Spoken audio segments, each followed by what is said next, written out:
YCP మాజీ MLA Pratap రెడ్డిపై Nellore BJP నేత భరత్ కుమార్ సంచలన వ్యాఖ్యలు చేశారు. నేరాలకు ఘోరాలకు మార్గం చూపింది వైసీపీ సర్కార్ కాదని ప్రశ్నించారు.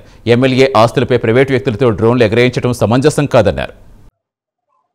భారతీయ జనతా పార్టీ కావలి పట్టణ అధ్యక్షులు, అదేవిధంగా ఎస్సీ మోర్చా రాష్ట్ర ఉపాధ్యక్షులు పరుసు వెంకటేశ్వర్లు గారు, తిరుపతి గారు, అదేవిధంగా ఎలక్ట్రానిక్ మీడియా, ప్రింట్ మీడియా సోదరులందరికీ కూడా నమస్కారాలు తెలియజేస్తూ ఉన్నా. ఈ మధ్య కాలంలో కావల ప్రాంతంలో అనేకమైనటువంటి సంఘటనలు జరుగుతూ ఉన్నాయి. అయితే నిన్న కాకాని గోవర్ధన్ రెడ్డి గారు నిన్న ప్రెస్లో కావల్లో మాట్లాడుతూ కూటమి ప్రభుత్వం కొన్నిటికి సమాధానం చెప్పాలని చెప్పి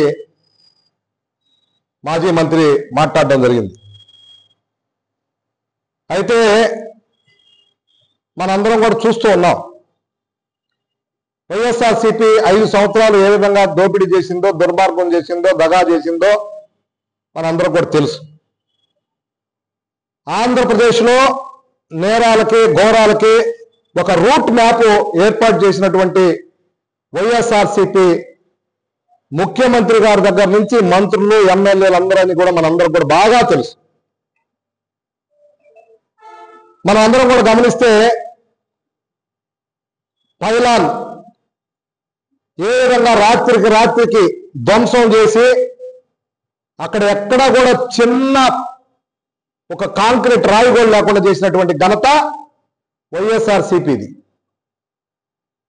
అదేవిధంగా ఈ మధ్య కాలంలో తుమ్మలపేటలో ఏదైతే శిలాఫలకాన్ని ధ్వంసం చేశారో దాన్ని ఏ విధంగా చిత్రీకరించారో మనందరం కూడా తెలుసు. అదేవిధంగా కరుణాకర్ మీద చనిపోయే విధంగా ఏ విధంగా ముస్లింలో ఉన్నటువంటి కరుణాకర్ ఏ విధంగా చనిపోయేది అనేది కూడా మనందరం కూడా తెలుసు. అంతకుముందు మీడియాలో కూడా చూసాం. హర్షాని, ఒక ఎస్సీ సోదరుడిని హర్షాన్ని తీసుకుపోయి ఇంటికాడ కొట్టి మన మాజీ ఎమ్మెల్యే రామిరెడ్డి ప్రతాప్ కుమార్ రెడ్డి కాళ్ళు పట్టుకున్న దాకా, క్షమాపణ అడిగిన దాకా చెయ్యనటువంటి నేరాలకి చేసినటువంటి విషయం మనందరం కూడా తెలిసినటువంటి విషయం. అదేవిధంగా దందాలు, దోపిడీలు అన్నీ ఇక్కడ మన కావల్లో ఒక రూట్ మ్యాప్ అని చెప్పాము. కావల్లో కూడా ఒక రూట్ మ్యాప్ వేసింది మాజీ ఎమ్మెల్యే రామిరెడ్డి ప్రతాప్ కుమార్ రెడ్డి గారు. అదేవిధంగా నేను ఒకటే అడుగుతున్నా ప్రతాప్ రెడ్డి, మనం ఒకరి మీద అభియోగం చేసేటప్పుడు, మనం ఒకరి ప్రాపర్టీలో డ్రోన్లు ఎగరేసేటప్పుడు మనం ఏం చేసాం అనేది ఒకసారి ఆలోచన చేయాలి.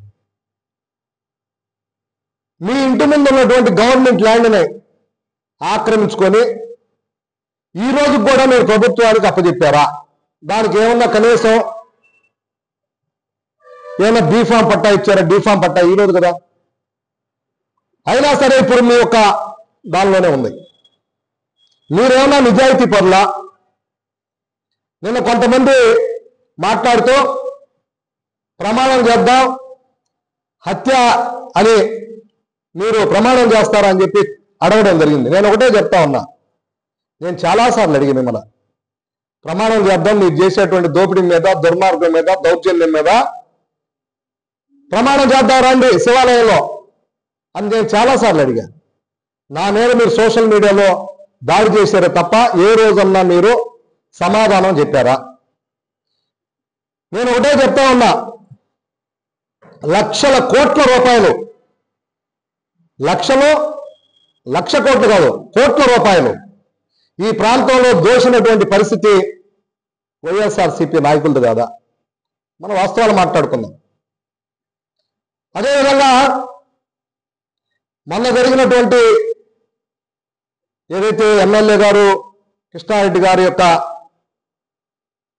కోరి మీద డ్రోన్ ఎగరేసామని చెప్తాను, నేనే పంపించాను ఎమ్మెల్యే గారు చెప్తున్నారు. అదేవిధంగా అక్కడికి వచ్చినటువంటి కొంతమంది గోళ్ల వినోద్, దామెర్ల శ్రావణ్ కుమార్, సోషల్ మీడియా ఆత్మగూరు రాజేష్, విశారపు వేణు, వీళ్ళందరూ కూడా వెళ్ళారు. డ్రోన్ ఎగరేసి